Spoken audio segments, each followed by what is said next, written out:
Gandhinagar police Thane भारतीय हत्यार प्रतिबंध अधिनियम प्रमाणे गुन्हा 11 जानेवारी 2025 रोजी दाखल आहे। सदर गुन्ह्यातील 8 आरोपींपैकी 7 आरोपींना अटक करण्यात आलेली आहे।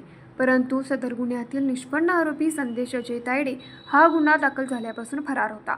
सदरचा गुन्हा गंभीर स्वरूपाचा असल्याने आरोपीचा शोध घेण्याबाबत पोलीस अधीक्षक योगेश कुमार गुप्ता यांनी स्थानिक गुन्हे अन्वेषण शाखेचे पोलीस निरीक्षक रवींद्र कळमळकर यांना सूचना दिल्या होत्या।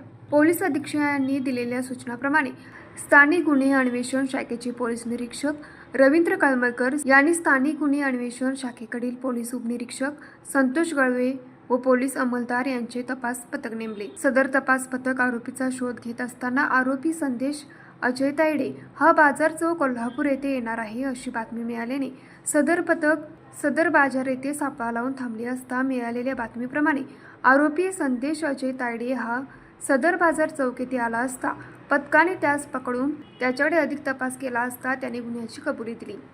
सदरचा आरोपीवर नमूद गुन्ह्यातील फरारी आरोपी असल्याचे निष्पन्न झाल्याने त्यास ताब्यात घेऊन गुन्ह्याचे पुढील तपासकाम गांधीनगर पोलीस ठाण्यास हजर केले असून नमूद गुन्ह्याबाबत त्यास अटक करण्यात आली आहे। सदरची कामगिरी पोलीस अधीक्षक योगेश कुमार गुप्ता, अप्पर पोलीस अधीक्षक डॉक्टर बी धीरज कुमार यांच्या मार्गदर्शनाखाली स्थानिक गुन्हे अन्वेषण शाखेचे पोलीस निरीक्षक रवींद्र कळमळकर, पोलीस उपनिरीक्षक संतोष गळवे, पोलीस अंमलदार वैभव पाटील, संतोष बर्गे, अरविंद पाटील, प्रदीप पाटील, महेंद्र कोरवी, शिवानंद मठपती, परशुराम गुजरे, गजानन गुरव, योगेश गोसावी, विशाल खराडे, कृष्णात पिंगळे, राजू कांबळे, सत्यजित तानुगडे यांनी केले।